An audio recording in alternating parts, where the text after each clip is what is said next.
Hello and welcome to the Broward College Institute of Public Safety. My name is Coach Dan Palacios of Kinetic Training. For the last 5 years, I have been the primary strength conditioning consultant to this academy to help you prepare to take on your career in law enforcement or corrections. This video will serve as an introductory seminar to basic principles of strength conditioning for the tactical athlete. A tactical athlete is the type of athlete who needs to be able to respond rapidly at a moment's notice, whether or not you have the preparatory time to do so. Your training needs to be reflective of that, in that it has to be highly responsive, highly metabolic, and focused primarily on strength, power, flexibility, mobility, and reactive responsiveness.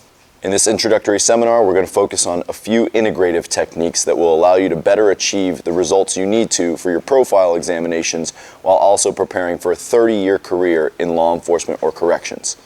Now that you're embarking on this journey, you'll quickly realize that this is a lifestyle that requires massive changes to whatever you're currently doing as you prepare for academy life and go into your career as a law enforcement or corrections officer. So what we'll cover here today are basic principles of strength conditioning, metabolic training, push-up, pull-up preparation, general core and conditioning, hip and lower body flexibility for the treadmills, squat thrusts, bend and twists, and basic sprint mechanics to allow you to prepare for the 800-meter sprint and the obstacle course.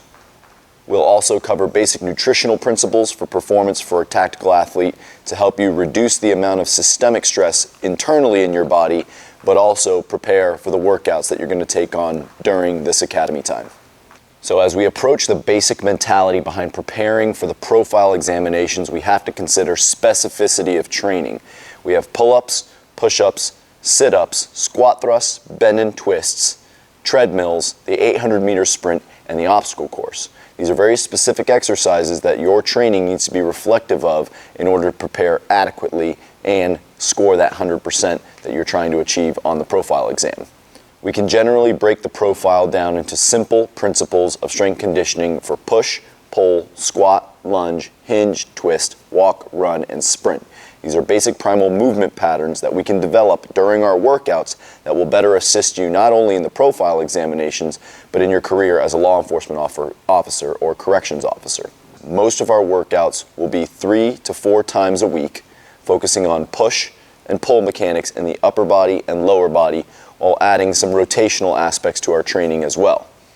Our basic training framework is very simple.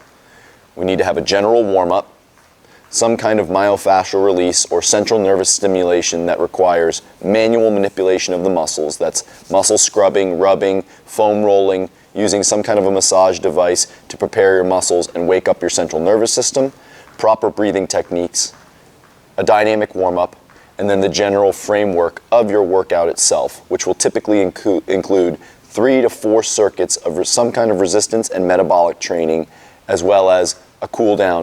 The splits of your workouts will be split up over the amount of time that you spend in the gym. So we need to focus on primarily posterior chain, that's the back side of the body, the shoulder complex, the glutes, the hamstrings, the calves, and all of the muscles that allow you to become a stronger, more agile, more explosive athlete. Most cadets will typically train the front side of the body when they're in the time in the academy. Because of all the push-ups and all the pull-ups, we tend to become very internally rotated, which creates rounding in the spine.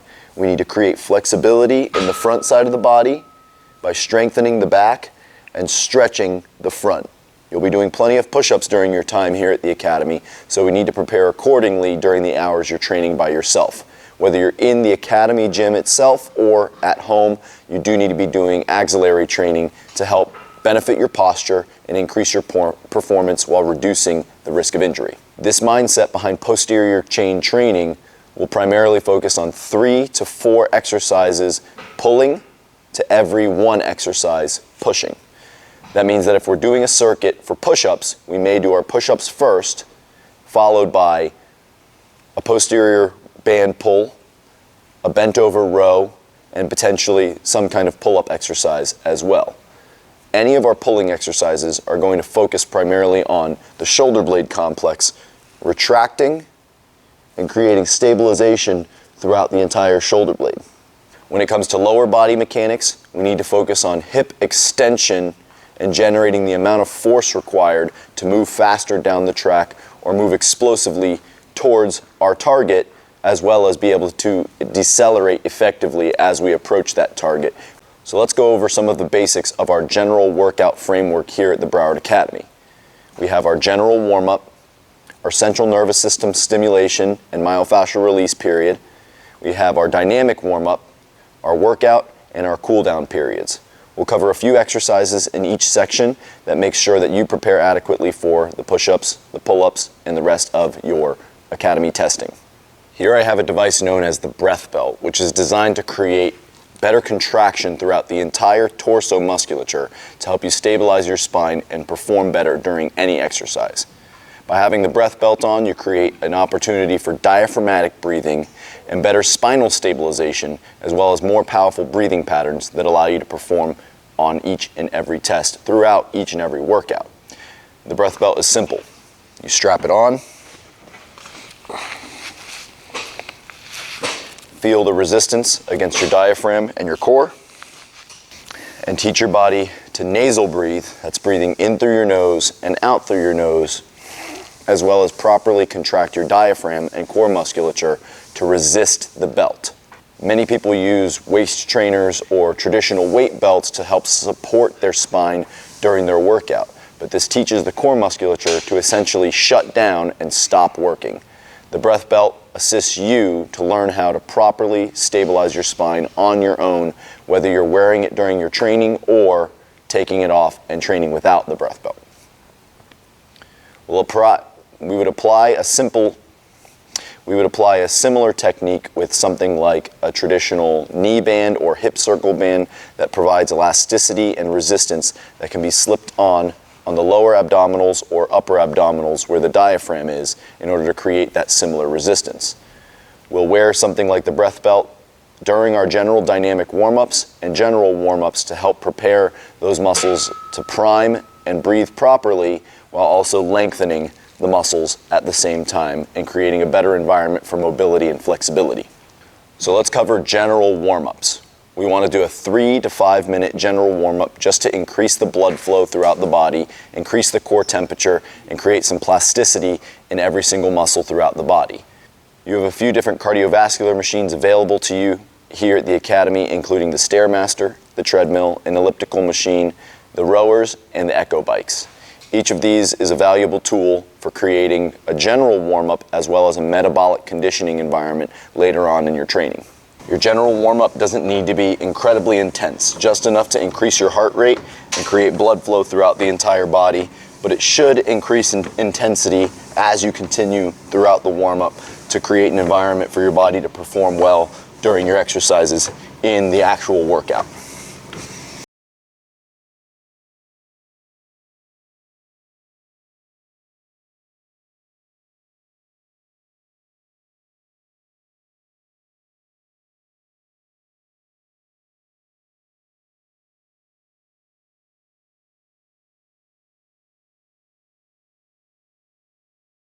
Now that you've executed a general dynamic warm-up, let's go through some central nervous system stimulation to get the body up and running and take on your dynamic warm-up.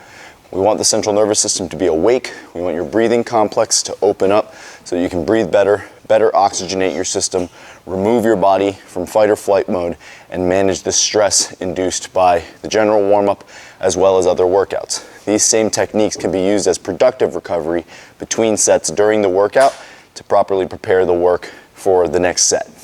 Starting off with a simple sternum rub, we'll take the knuckles, apply them to the sternum as hard as you can manage and to your level of intensity. Then we'll take the fingertips, hook them under the rib cage, and rub the diaphragm. This constant contact and tactile feedback tells the muscles to wake up and engage. We'll find the belly button, go just about 1 inch below the belly button on each side of lower abdominals, and rub the psoas. The psoas attaches your lower body to your upper body through a muscle that becomes tight and tense from a lot of sitting and standing and chronic overactivity in the hip complex. From here, we'll rub the back of the head, where the neck meets the base of the skull and the back of the jaw on either side, where the jawline meets the earlobe. With these 3 basic muscle scrubbing techniques or reflexive performance reset techniques, you can wake up the breathing complex, the diaphragm, loosen the psoas, and increase better overall glute engagement so that your glutes are firing properly for each and every set of your workout. Let's cover a dynamic warm-up that allows your body to move through multiple planes of motion and create flexibility, mobility, reactivity, and coordination throughout the entire body while intensifying the increase of blood temperature and internal body temperature.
Now that we've covered general warm-up, central nervous system manipulation, and dynamic warm-up, let's go over some static stretches that you can use on the angled bench, the adjustable benches available here at the Academy, to better prepare your body for the squat thrusts, bend and twists, and treadmills.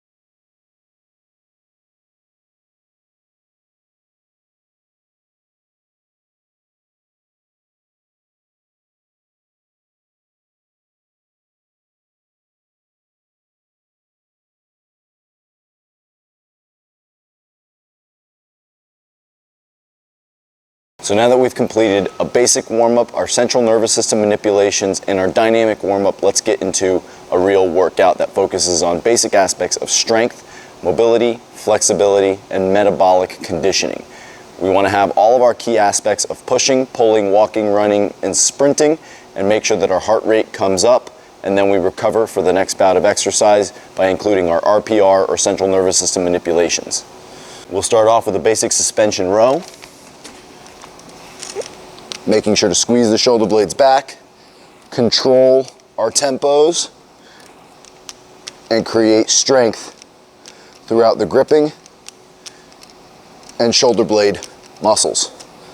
We'll execute 12 to 15 reps at a slow, controlled tempo, and make sure that the body is understanding how to use the posterior chain shoulder muscles. From there, we're going into a general resistance band pull apart, squeezing down and back into the shoulders, and breathing as we pull back. Again, executing between 12 to 15 reps to build general strength throughout the posterior chain in the shoulder blade complex, so that when we do our pushing, our muscles are primed to complete the exercise. You'll notice I've applied 3 different posterior chain exercises, creating a 3-to-1 ratio of push to pull. And then we'll go into our pushing exercise, the push-up. If you can't complete one full push-up from the flat ground, it's better to simply hold position, making sure to squeeze all of the right muscles at the right time. We want to maintain pressure throughout the blade of our hand and create backward pulling pressure towards the toes with the hands. We'll have our heels in, toes out, squeeze our glutes. To add a metabolic factor to this series, we'll add in a simple jog in place for 30 seconds to a minute, increasing the pace to increase the heart rate. To recover from this one set in this one circuit, we'll take our time to do our RPR drills. Reset the central nervous system, reawaken the breathing complex, and give us the opportunity to nasal breathe and belly breathe to oxygenate our system and prepare for the next circuit.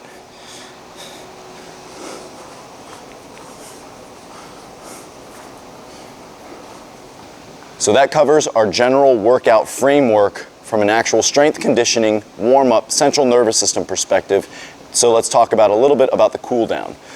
The cool down is very simple. We want to do more central nervous system manipulation to help the body come out of fight or flight mode and reduce systemic impact. We want to do some kind of foam rolling or myofascial release to squeeze and move blood out of those muscles that have now become engorged with all kinds of blood and waste product throughout the system. And we want to do some kind of static or active flexibility work, whether that be simple band stretching utilizing resistance bands or the same stretches we did on the angled bench.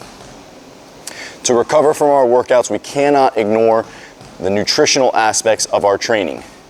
Training in the gym is all about muscular breakdown and creating systemic stress so that we know how to better handle it when the time comes. Nutrition and recovery and hydration all happen at home and after your workout. To prepare for your workouts nutritionally, you should have some kind of nutrition in your system prior to the workout. If it's whole food, you want to have around 2.5 to 3 hours worth of time to digest that food and let it hit your system and create glycogen in the system, which gives you energy for the workout. If you're short on time, you could take some kind of protein shake that should ideally include carbohydrates and protein and some kind of electrolytes to help hydrate your system. You need to be drinking at least half your body weight in ounces of water per day in order to recover from your workouts and stay adequately hydrated as you train in the gym and especially outdoors. I highly recommend training outdoors at least once or twice a week to acclimatize your body to the heat and humidity of South Florida. For every workout, you need to replace the water lost during that workout. So make sure to drink at least 2 to 3 bottles of water after your workout within 2 or 3 hours to properly rehydrate your system. Your general workout nutrition and performance nutrition as a tactical athlete throughout the day and your general lifestyle should be somewhere between 3 to 6 meals a day, depending on your nutritional needs, and making sure to hit all of your primary macronutrients and micronutrients throughout each and every day, throughout each and every week, so that you properly recover from your workouts. Your macronutrients are carbohydrates, proteins, fats. Micronutrients are vitamins and minerals, which come from fruits and vegetables, and of course hydration, where you get your electrolytes as well as the water you need to keep your muscles from cramping and perform for each and every workout. Ideally, each meal will land somewhere between 250 to 450 calories, and again, depending on the size of the athlete, we'll need to have more nutrition and more recovery for each workout. This leads us to your general rest and recovery, which includes active recovery on days off. When you're not working out, you should still be doing some kind of general warm-up and stretching and mobility work to create more movement of fluid and tissue buildup throughout the system. When we work out, we tear muscles, so that means that we need to move all of the waste product and buildup out of the system to allow the body to properly recover, and this leads us to your rest and sleep cycles. You need to be getting at least 6 to 8 hours of sleep every single day. That means that if you're going to sleep at 8 or 9 p.m., you'll be waking up around 5 or 6 a.m. to allow your body the opportunity to get up and get to work to take on another day. Thank you for joining me here at the Broward Institute of Public Safety. I'll see you next time.